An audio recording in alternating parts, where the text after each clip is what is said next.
Happy with Gopa kitchen cooking এর আরো একটি নতুন পর্বে জানাই তোমাদের সকলকে স্বাগতম।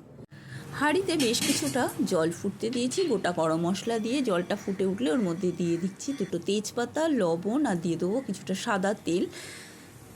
এবারে দিয়ে দেবো আধ ঘন্টা ভিজিয়ে রাখা বাসমতি চালটা দিয়ে ভাতটা দিকে হতে রেখেছি। আর ওইদিকে দেখো কিছুটা সয়াবিন সেদ্ধ করতে বসিয়েছি আর ইন্ডাকশানে দুধ ফুটতে রেখেছি।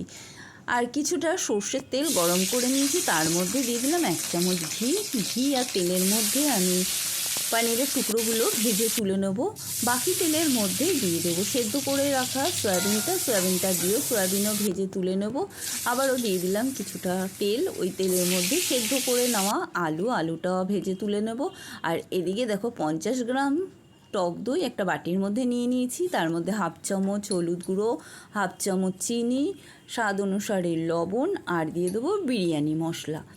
ঠিকই ধরেছো বন্ধুরা, আজকে আমি বানাবো ভেজ বিরিয়ানি। নিরামিষ দিনেই ভেজ বিরিয়ানিটা খেতে ভীষণই ভালো লাগে। অনেক রকম আইটেম না বানিয়ে একবার যদি এরকম ভেজ বিরিয়ানি বানিয়ে নাও তাহলে বাচ্চারাও খুশি হবে, বড়রাও ভালো খাবে।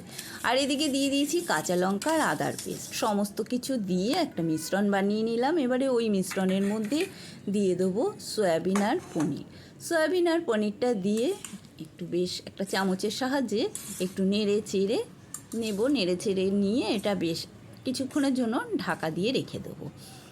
আবার এদিকে কড়াই বসিয়ে দিয়েছি, কড়াইয়ের মধ্যে কিছুটা তেল গরমে বসিয়েছি, ওই তেলের মধ্যেই দিয়ে দিলাম একটা স্টার আনিজ আর গোটা গরম মশলা। ফোড়নটা থেকে সুন্দর গন্ধ বেরোলে দিয়ে দেবো ম্যারিনেট করে রাখা সয়াবিন আর পনিরটা দিয়ে ভালো করে একটু কষিয়ে নেব।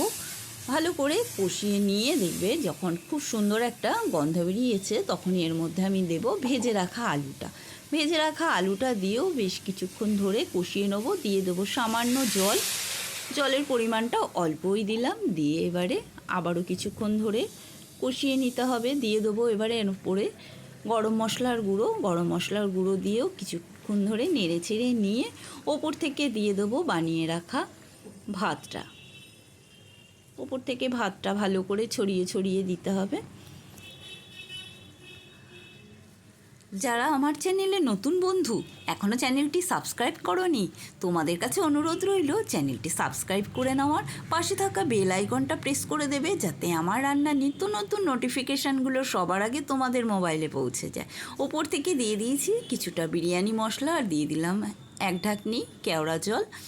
এবারে আবারও ওপর থেকে দিয়ে দিলাম কিছুটা ভাত, তার উপরে এবারে গার্নিশিং করছি টমেটোর টুকরো দিয়ে দিলাম কাঁচা লঙ্কাটা এইভাবে দিলে বিরিয়ানিটা খেতে কিন্তু ভীষণই ভালো লাগে।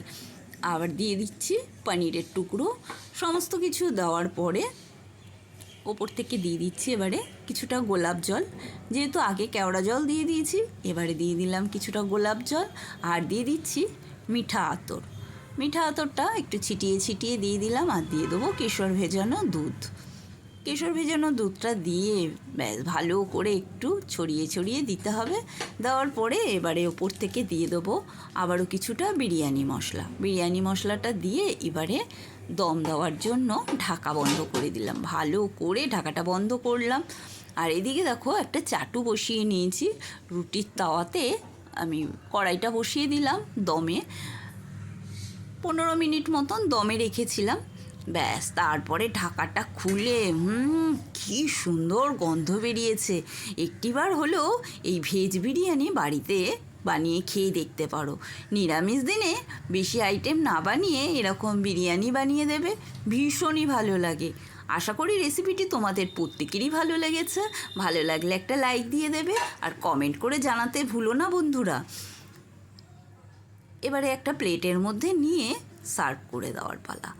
দেখি সুন্দর করে দেখো কত সুন্দর হয়েছে দেখতে যতটা সুন্দর খেতেও কিন্তু অপূর্ব।